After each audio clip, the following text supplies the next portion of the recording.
Hey everybody, welcome back to Guys on the Ride podcast. Let's do it.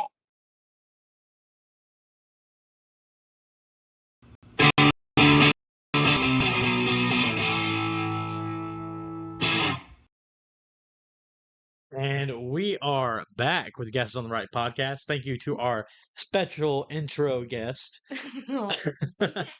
A special shout out to our premier partners with the Daily Downforce, the place to catch all your daily NASCAR news and everything else, and Sundial Plumbing, all your Metro Atlanta plumbing needs.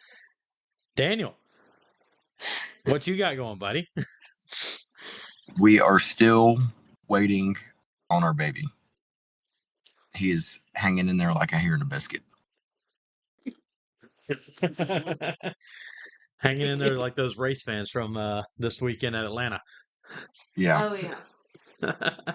What about you, Dan? How have you been, sir? We've been doing it, Hey. Sorry everybody last week, we tried to get an episode a couple times and just couldn't figure it out how to get it put out.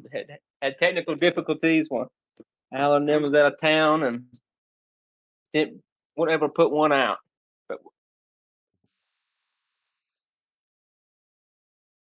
Hey, but we are back now though and ready to roll post Atlanta. So a long race in the sense of time frame with about a just prior to 2 a.m. finish Monday morning for the Quaker State 400 at Atlanta or Echo Park Speedway. My apologies. But man, definitely a different vibe this time around at Atlanta than we've had the past couple go-arounds. Yeah, you can definitely tell that the track has aged a lot. I'm gonna let Dan take that because he had a lot of thoughts. I was on my soapbox Sunday. I said for everybody, I was not happy. I said I really enjoyed New Atlanta, and I was not happy to see him strung out. But thankfully for me, the rain came and gave me what I wanted in the second half of the race. But I knew it was going to happen eventually. You can tell it every race, every time we go there. That Georgia sun beats down on that pavement and wears it out, and the packs kind of spread out more and more every time. But it showed still that I wonder how much it will be like if we go back in February if it's Atlanta keeps their February date. Because once the rain came and the track cooled down, they were able to stay in the pack. You really didn't see that spreading out, so the handling really didn't matter. So I wonder when we go back in February if it will be, kind of like the old Atlanta the Atlanta we expect. If it just continue to be the summer race when it's hot and slick, when handling's really key. Be interesting to see how that plays out. If they keep their February day, if they don't switch it around some. Yeah, you could definitely tell at the start of that race, qualifying was kind of all over the place with everybody, but Tyler Reddick and Austin Hill both drove from the back of the pack to the front quick, fast, and in a hurry. Austin Hill, I think once he got to the front, his handling went away because he got to like 7th and then dropped back to like 20th. But Tyler Reddick made his way from 31st to 2nd in the first stage. So there were still, a lot of people moving around. And Brad Keselowski went a lap down in the first stage, which is not something you'd expect to see at Atlanta or Talladega or Daytona like that, unless you just lose the draft. But him and the front row cars were miserably slow in that first stage. So you could definitely see handling was a big factor in the first stage. And even before the rain came, after the end of the first stage and everyone got down there and made some pretty significant adjustments to their car, it definitely tightened up before the rain came. It wasn't the 4 or 5 car breakaway that you saw in the first stage before the rain came. They were still tighter, but the track was also cooling down as well. So, it was I didn't hate the first stage as much as Dan did, but I didn't, love it so much either. I was kind of just indifferent. Yeah, and I Yeah. think a lot of that, like you said, I think the setups, everybody was just they missed the mark. I think everybody was expecting it to still be more of the drafting style track there, before the sun went down and everything. But it really turned out to be more handling was what you needed to focus on in that first stage. And once everybody got that in, you saw it, like you said, prior to the rain, where the field tightened back up very quickly. And they stayed that way through until the rain came.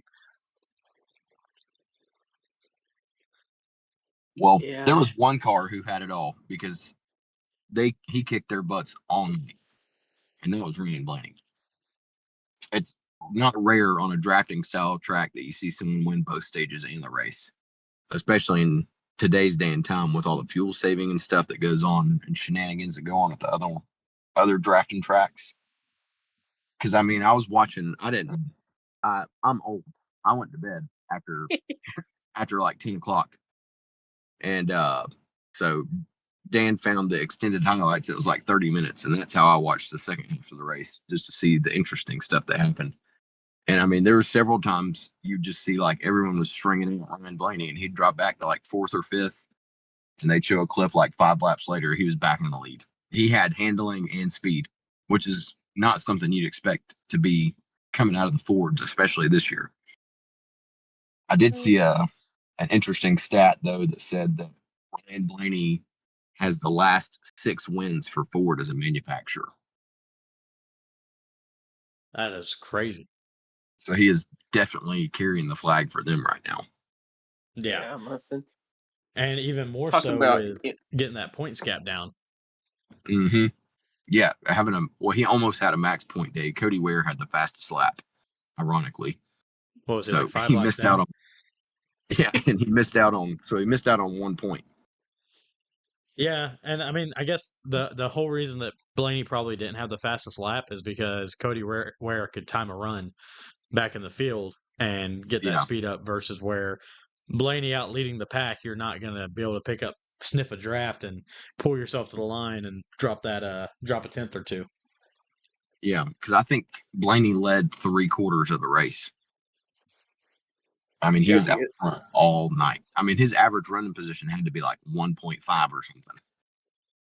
Yeah, TNT said right before they, on their post race show, was that he ended up leading 171 laps, which is the second most laps led on a drafting track in Cup Series history, tied with Richard Petty in I think it was not putting the stat. I think it was like the 1964 or something Daytona 500, and so he's led the most in the modern era, and it just like Daniel was saying, it's kind of strange to see on drafting style track that somebody could just stay out there. But Blaney had probably the best car I've seen on a drafting track in a long time. Kind of remember them Dale Earnhardt Jr. cars where it didn't matter how much you shuffled him back, he was never gone. It was like wait a lap or two, he'd be right back. And it's kind of the same way with Blaney. Like you could, that they could, if Blaney could just make moves pretty much by himself, it would take a couple cars to get a run on him, shuffle him back, about fifth or sixth. Before he blinked an eye, Blaney was right back there in second or leading in it again. And it just Team Penske, they even Logano was pretty good and Cindric was pretty good. So Team Penske, they must have found a golden horseshoe or something because they look the best they've looked probably all year in a team wise as all their cars, and it'd be interesting to see if they can carry the momentum. These style races are really when Penske shines, is the drafting. They got something figured out with that. I mean, they have looked like terrible, like go or go home cars outside of Ryan Blaney the rest of the year, but they show up to drafting tracks ready to show out, Yeah. Yeah, it's just something they got down, But I will say, man, I mean, it was it was nice to watch. I think we're really going to start seeing too with the upcoming tracks that Ford and specifically Penske little resurgence coming in this later half of the season. You were already really starting to see a bit of that start this weekend. So it's going to be exciting to see the coming weeks. But talking back to Atlanta, guys, how about Toyota's qualifying efforts versus what actually happened with their runs, man?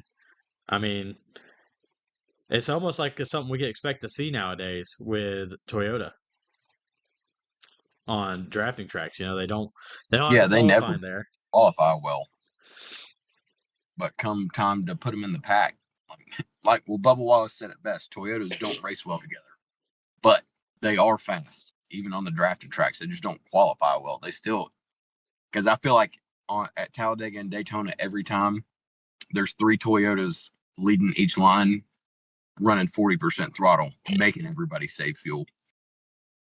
They're the worst about that. I know that much.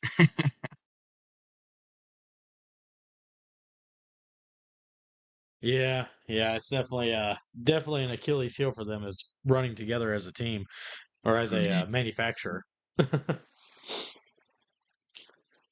So Yeah, you know, they Didn't Bubba get into it with somebody this weekend? Tyrone Post race? Gibbs. It's not Tyrone Gibbs. And from what I could gather, it was literally that Toyotas don't race well together. Well, yeah, what Bubba was mad about is when Gibbs spun him. But I mean, in Ty Gibbs' defense, Bubba got tight or loose on the top and shot down the racetrack. And Ty Gibbs lifted. He didn't just completely run him over, you know? Mm-hmm. He didn't stand in the throttle and run him over. He lifted, but Bubba shot down the track in front of him. So What can you I think expect that was somebody coming to to the do? end of stage 2. yeah, it really wasn't much. Ty Gibbs could really do there. Bubba just went kind of down right in front of him, and Ty, like Daniel said, let off, but still just kind of punted him there. But Ty did about everything he could do to avoid it, but it's just one of them chain reaction things when Bubba's coming down the track right in front of him. I think Bubba's frustration stemmed a lot there from finding out that he lost about 27 positions, going from second to back to 29th when they penalized him for going below the Yala. So I think that was, he's kind of peeved about that already. Then, then he was Ty Just took his Gibbs. This frustration conversation out. there didn't go the way he thought it was going to go. So Bubba was just kind of frustrated about a couple of things. yeah, a little bit of everything going into that one for sure. But I think still though at that point like the Toyota's got to figure out something on the drafting tracks or any drafting style track. Um, we still got 2 left, and I got a feeling that the way that this season is shaping up here at the end, that Daytona is going to be in a very important race to run well. Yeah. So, especially running with your manufacturers, I think it's going to be super pertinent that they perform at a high level as a group, whether it's going for the championship, the regular season championship, or going for a spot. Because I mean, you got 2 Toyotas out of the 8, 7, or 9. Sorry, 2 out of the 9 Toyotas that run full time are out of the chase picture right now. And that's just Riley Herbst and John Hunter Nemechek. Everybody else is in the playoffs, and you got 2 to 3 kind of closer to the cut line, and then you got 3 battling out with now a forward for one of the top spots and going into the chase offs. So I think them getting that reined in is going to reap huge rewards when it comes time to go to Daytona to finalize this regular season. Yeah, I could definitely see if, Toyota does decide to work well together, they'd probably have it lined up Eric Jones and Bubba Wallace in the front to give them their max point day possible. And then whoever gets in line third, first, Denny Hamlin or Tyler Reddick, and then everybody else follow behind. But, really, at this point for the Ryan, I thought it was a 2-horse race until Ryan Blaney had a gigantic points day and cut into that lead significantly. So he does have a shot, especially going to Wilkesboro, a little small oval, which, is the Penske's other strong suit. So he's poised to have a good day there as well. Well, even at the next 4 tracks on the schedule, Wilkesboro, of course, short track. Indianapolis is owned by Penske. Now, granted, we'll see what they do. Iowa, I think Blaney is the defending winner there. And then Richmond. Yeah, it's either him or and Fendrick. Penske and Toyota normally have dominated Richmond, minus Austin Dillon punting both of them out of the way. So yeah, there's a lot of opportunities in the coming weeks to really cut into that lead and turn this into what we thought would only be a 2-horse race, now a 3-horse race. mm-hmm. But it's gonna be interesting to see. It's gonna be interesting to see, man. How about Kyle Larson though, man? Him and drafting tracks. He just can't catch a break. He can catch a fence though, or a fence can catch him. This year for sure. Reddick, excuse me. Larson he's having a good day. That's the thing. He was up there, and early in stage 2, he was like second. Then later when Chase Elliott took the lead, he was like, he helped push Chase to the lead, and he was up there, and then he just kind of gets shuffled back and spins by himself, and then towards the end of the race, there, I think about 10, 11 to go, he just spins again, and that does him in. It just, that was the thing. He wasn't having a bad day. I think he got stage points, and he was having a decent day. I'm thinking either Dale Jr. and Steve Letarte was saying, this is a uncharacteristic Kyle Larson Super Speedway day. He's actually up here. Looks to have a fast car that can compete. Then all of a sudden, it just it unraveled in a hurry for him, and I don't know. He's never been good at them, but even when it just kind of looked like it was going good, it wasn't. If I'm not mistaken, he spun a lot on his own, like by himself this season, right? Yes. Yeah. It's been a lot. I guess I'm just trying to figure out what's going on with him.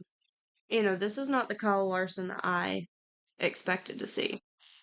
I think he's just been trying to overcompensate where the Chevrolets have been lacking, Yeah. Well, you got to take this into account too. After this weekend, it has now been 43 points paying races since he's won a race, despite winning a championship this last year. It was Kansas in May last year was his last win. So yeah, he is 14 months into a winless drought in the Cup Series and top tier Hendrick equipment, and I kind of you can kind of see it's almost like he's overcompensating and trying almost too much and not focusing on just like let's get the race done and let it play out. I don't know. I just feel bad for him.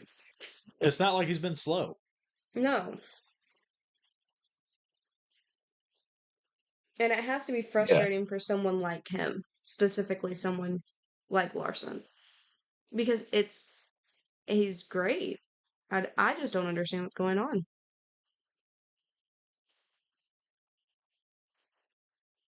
Yeah, like I said, I really just think it's where he's just trying to overcompensate. I mean, the same reason Kyle Busch was spinning out too much. He was trying to overdrive his equipment to get more out of it, and it just kept biting him. I really think that's what's happening with Larson. Yeah. Larson, so it's not like he's just been running terrible, just hadn't got that, trip to victory lane yet, but he's been, pretty good. It's pretty good. Hard for me to believe at some point, he ain't gonna run into one. Cliff Daniels and that 5 team is too good. They got too much good equipment behind them to not figure it out at some point and make it, a trip to victory lane. But I could be wrong, but we've seen like Jeff Gordon and Daryl Earnhardt Jr. go through these big long 100+ losing non-winning streaks, and it happens from time to time in that with Hendrick. You'll see one guy that's just lighting it up, and you see the other guys not. So it's just kind of been a trend Hendrick's had with other drivers in the past that you think should be visiting victory lane, but they're not. I think a big thing is like we're not seeing. I feel like this season, the only time we've really focused on Larson is when he has spun out by himself. He's doing good, but he's not doing as well as people would anticipate him to be doing, especially at this point in the season. Right. I mean, overall, he's sitting sixth in points, 197 out, with 8 top fives and 11 top tens on the season. And I feel like that just keeps getting overshadowed every time that he overdrives his equipment, And that's why we're sitting around being like, what's going on with Larson when really he's having a really good or a really decent season.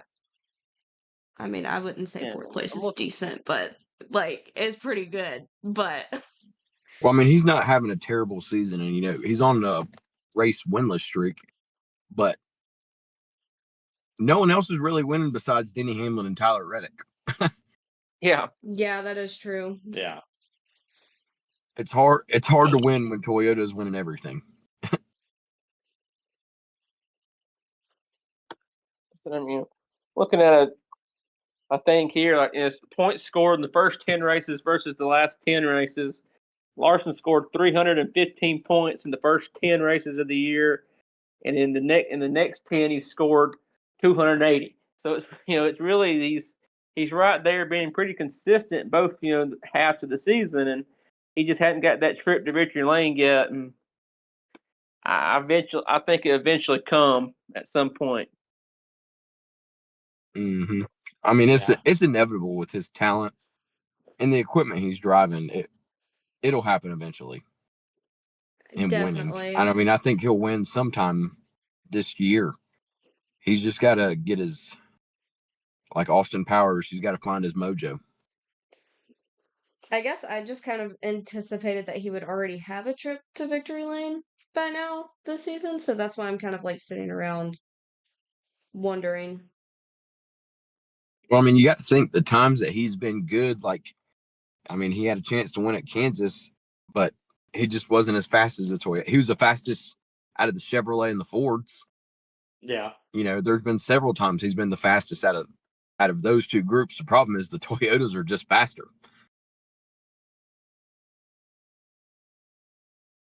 So I think I really don't think it's so much him the reason he hasn't won. It's just the Toyotas are just so good right now.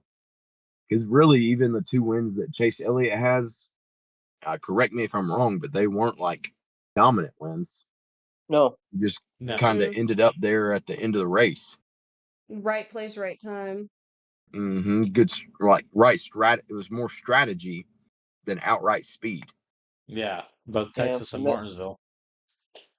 The Martinsville win, he got there through a pit call, and he did hold Denny Hamlin off for the last probably 30 laps of the race, but it wasn't like he was up there all day putting in Yeah. a typical Hendrick performance at Martinsville. Yeah. So, yeah, it's man, gosh, I have so much I want to talk about, but I feel like we need to cover one other thing first as we get down into these drivers. With how close we are getting to the chase-offs, I think before we get too deep into the drivers individually, let's talk about where everybody's sitting in the standings. In our 2 early season picks, or No, in the Cup Series standings. oh, already?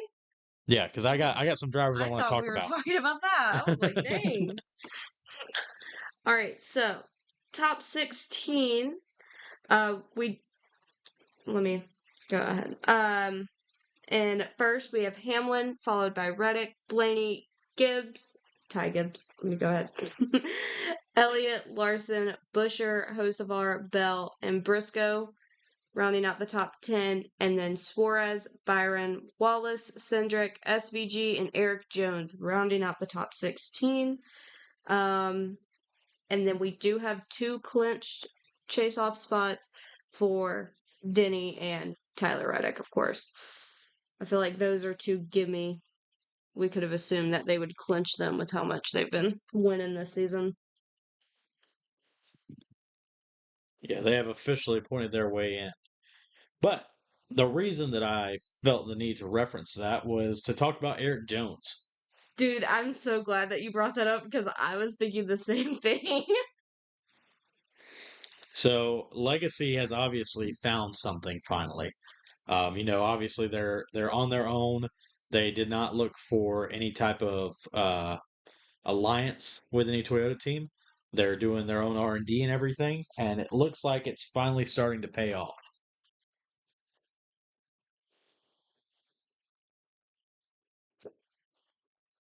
Yeah, Eric Jones has been, since Dover.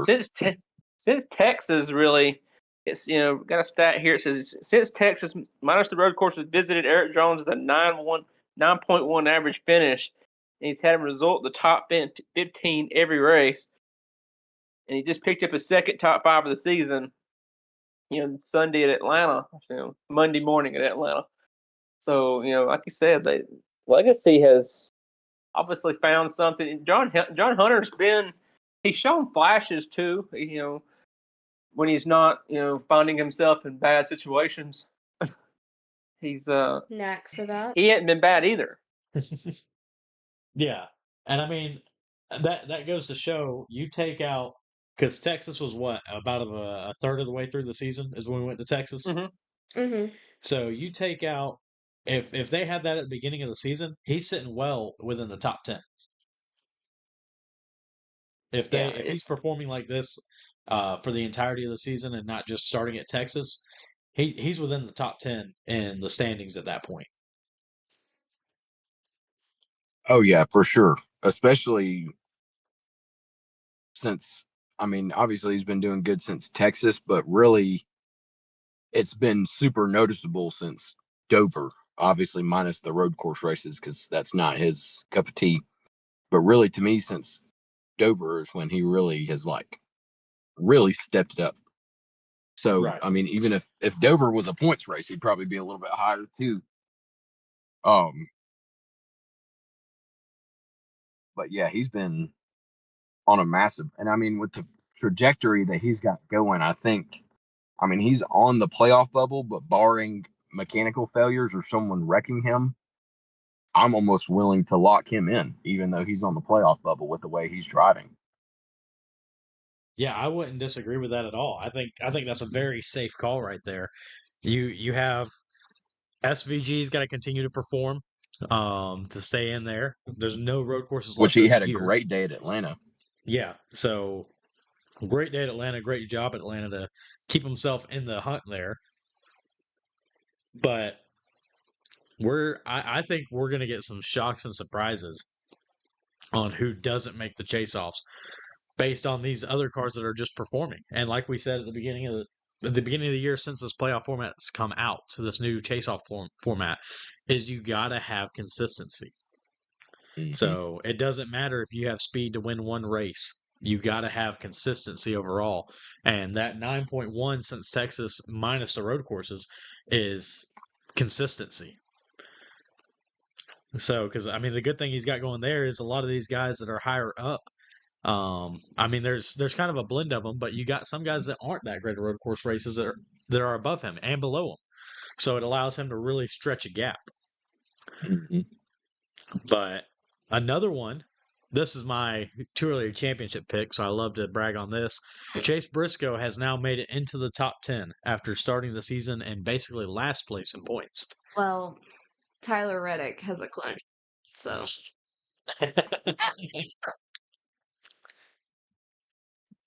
Yeah, he definitely had the. I mean, like he obviously he got wrecked out at the end of the race in Atlanta, but he still had. I mean, he like we've talked about it. He used up all of his mulligans at the beginning of the year, and they got the win last week.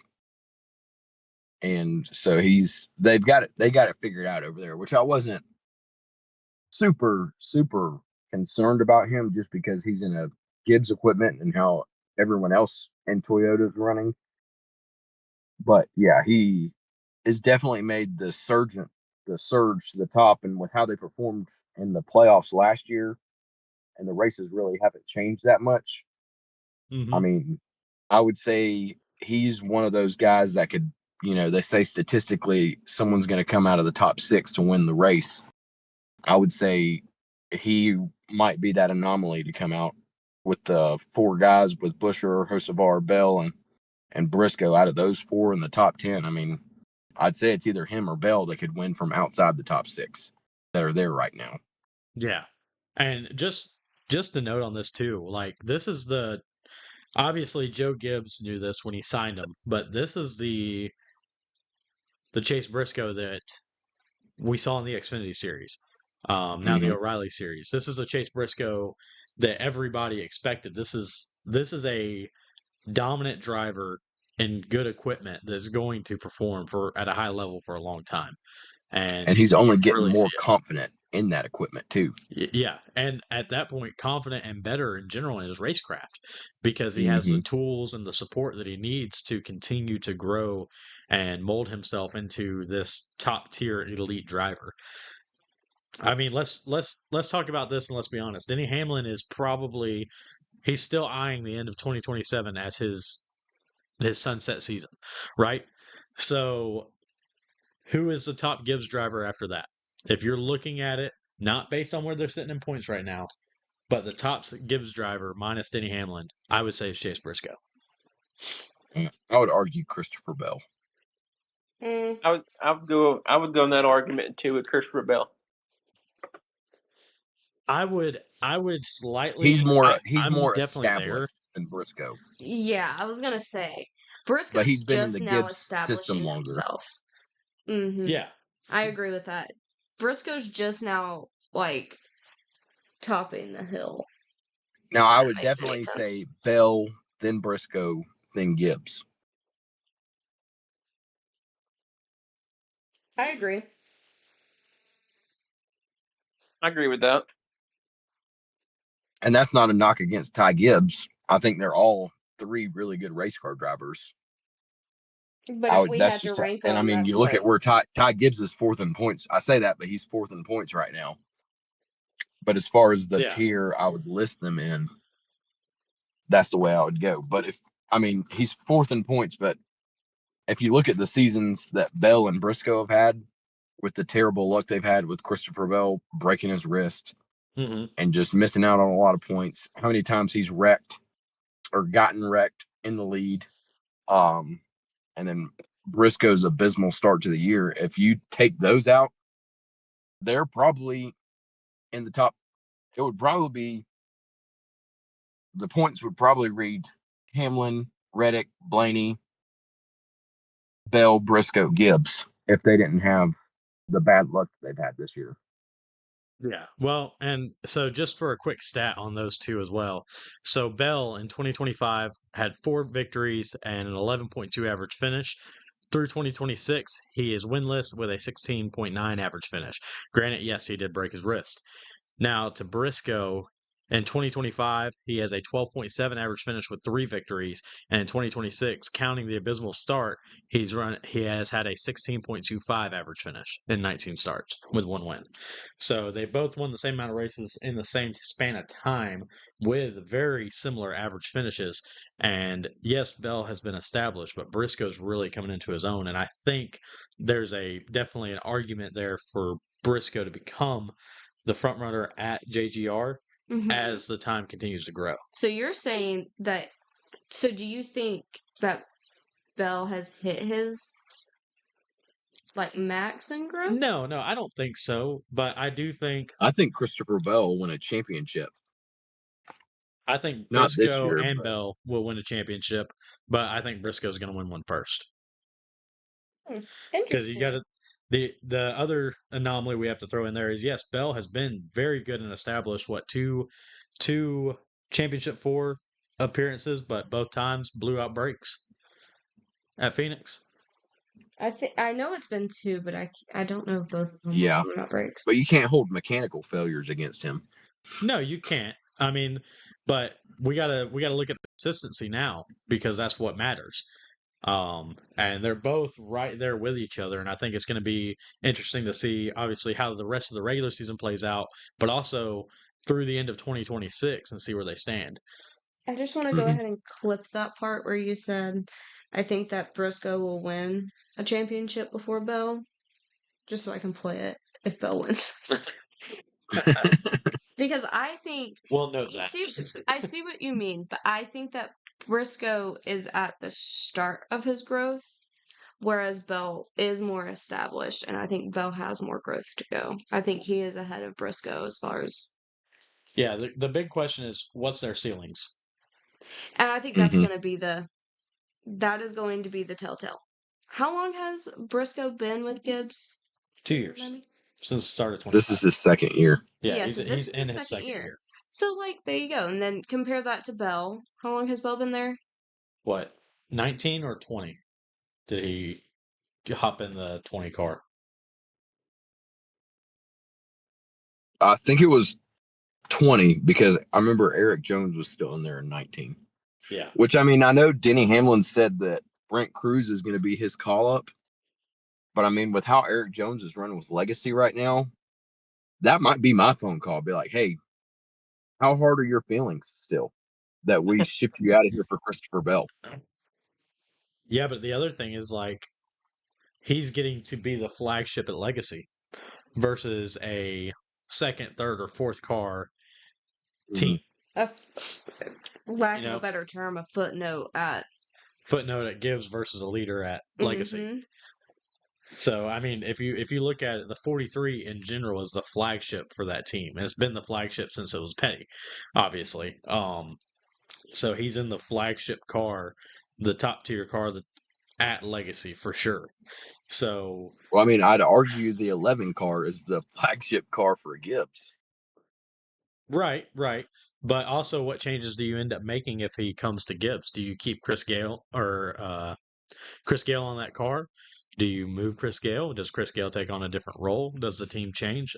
Do you move your equipment around? Now, I love JGR to death, but also we do have to look at the fact of we've seen kind of blatant favoritism with how they run their teams.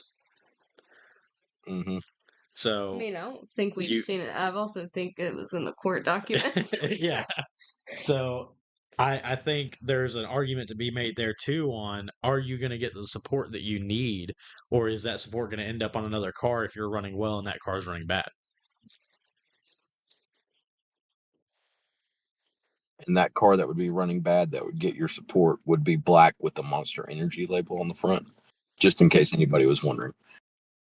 Just in case anyone was wondering who the clear favoritism is. Yeah, we wanted to make that clear without clear up the muddy waters a little bit if you were questioning that. So, but another one, guys. Let's who do we want to touch on? Do we want to touch on Spire in general? You got 2 cars within the top 12 with and I'll Carson Hocevar say and that Daniel both of them Suarez. are safe. Yeah, I would argue that both of them are safe. with the points gap that they've got. Because what? Suarez is minus 262, so he's 83 points to the good, or 78. No, yeah, 83 points to the good, above the cut line. So I'd say he's pretty good. I think Hocevar's really safe because he's another 60 points ahead, or 40 points ahead of Suarez.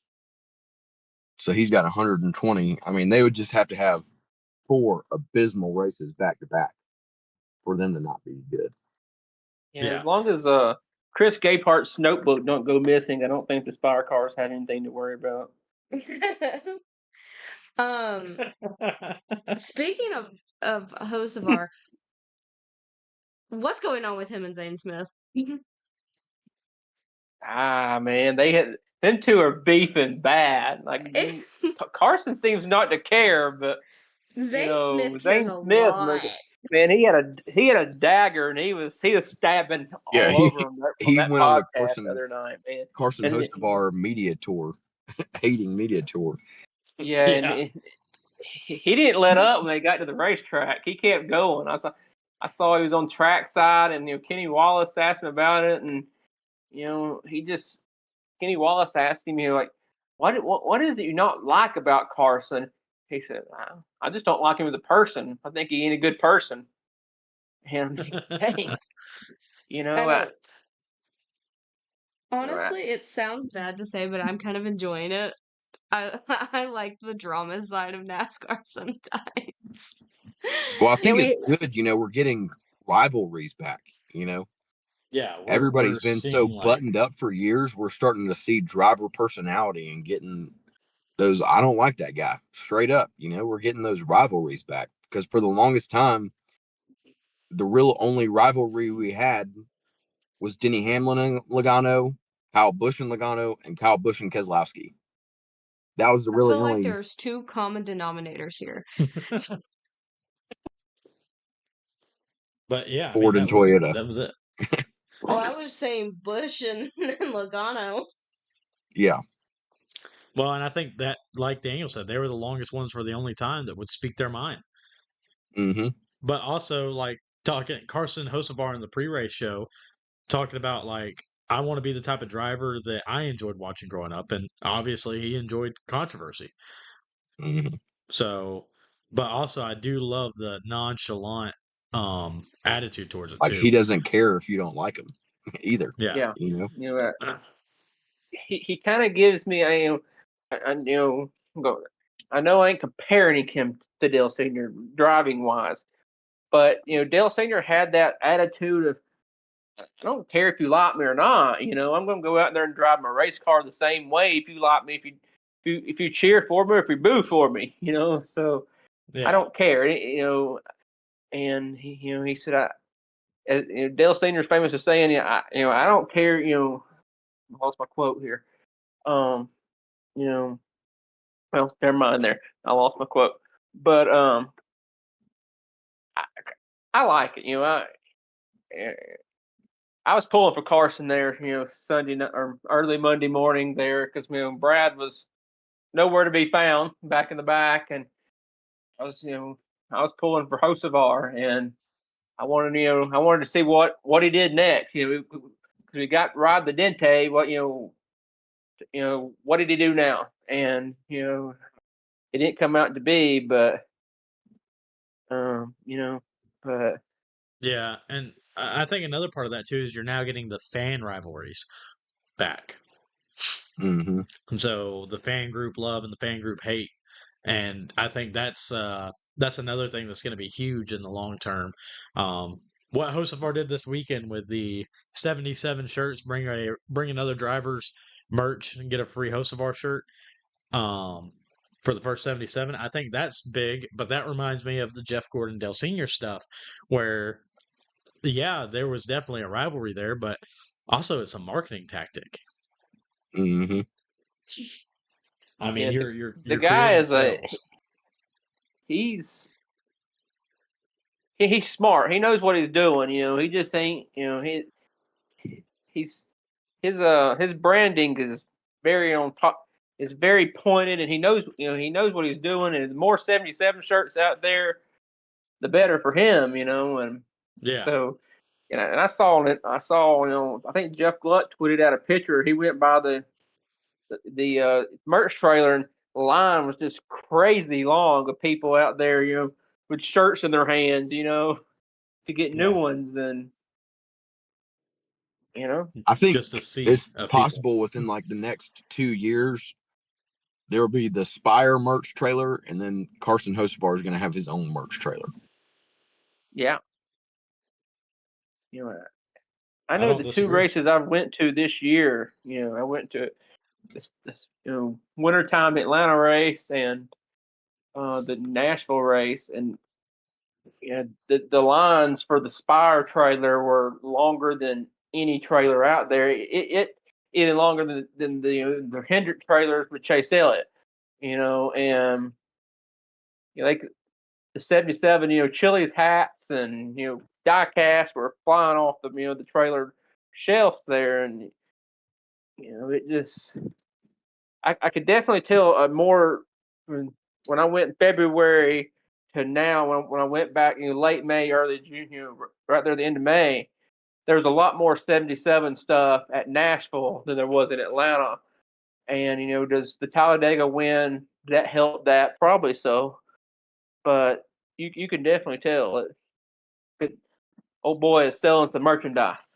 Mm-hmm. Yeah. So, well, on to a couple more things before we get to our picks for Wilkesboro. The in-season challenge. We are down to the final four.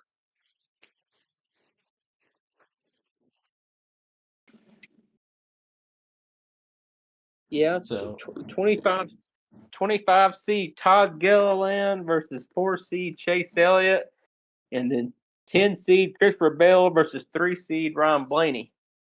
That is your final four there, and Todd Gilliland, being the 25 is kind of that, we get another Cinderella run to the final four, and this year instead of Todd Dillon, it's Todd Gilliland.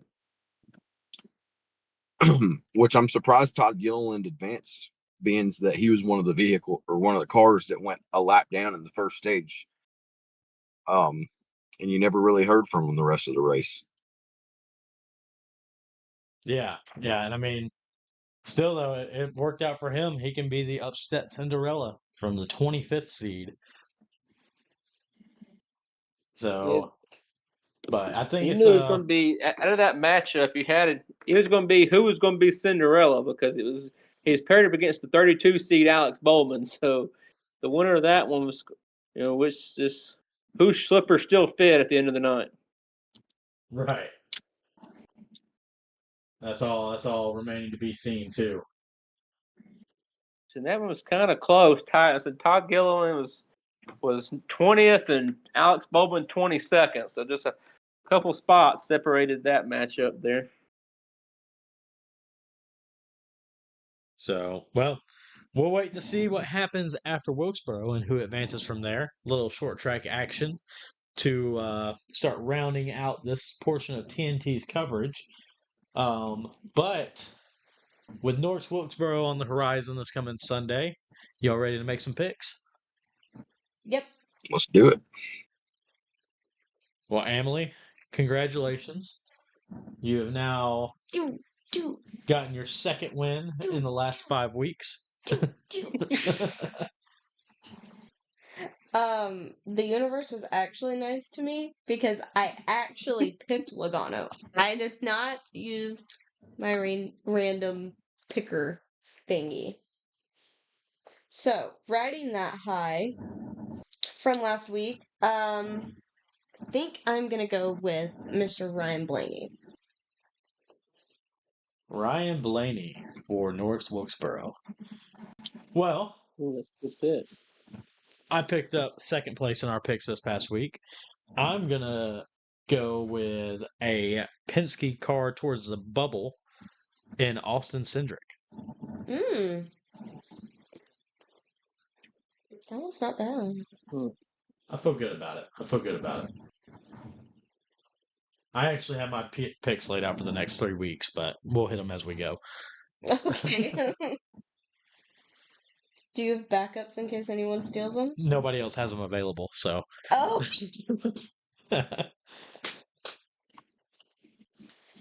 I'm very much well within my my strategy this season is paying off in dividends currently.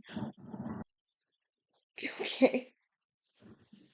So, Hey, Mr. Harper, you are up, buddy. who's next? Is it me or Daniel? It is You are. Me. Okay. I'm looking at the Wait. sheet. The sheet really don't tell you much because they've only raced the All Star race there, and some guys were not in it, and some guys weren't. You're telling me that I won this week Ah, and Daniel I'm came in gonna. last? Mm-hmm. I didn't realize that. There was something in the I'm gonna water. roll the dice here and really go out on a limb here and give me the Melon Man. I don't feel confident about this at all. Track house is just not. Besides SVG, really not showing me much. But give me Chastain. I think you were the Right. first one to pick Chastain this season. Yeah, that is the first time he's been picked this year. And that is including exhibition races. Oh. We have not touched Chastain at all this I season. might be regretting it on Sunday night. I'm going to take the person who won at the very, very, very, very beginning of the year on a short little bull ring. I'm taking Ryan Preece. Good snag, good snag.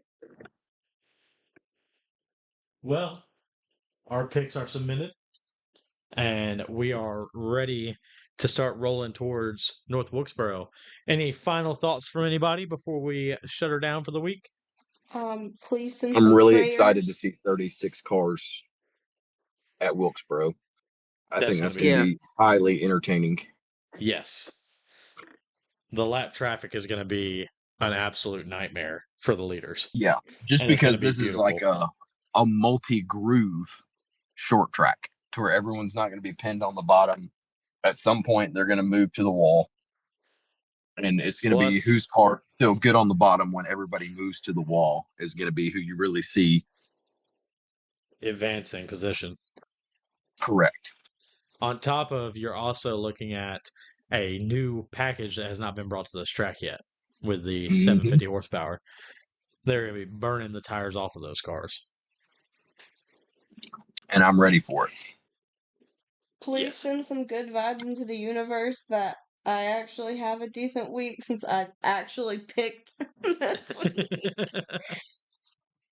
Well, the good thing is you're based on the metric, your guy has the best qualifying position going out this week. So you should be just A-okay. You know, I feel like that was like the kiss of death. Like you saying that. Fleming's gonna wreck in the first lap this Sunday. So, well, guys, Daniel, you want to hit him with those plugs? Yeah, make sure to check us out on the Daily Downforce. You can find our link tree there to where you can find us on all major podcasting platforms, and you can find all our social media and follow us on Facebook, X, Instagram, and TikTok. And make sure to like us on all those pages and share the podcast with a friend that you know likes racing. All right. Well, we will talk to you all next week. Post North Wilkesboro. Peace. See ya.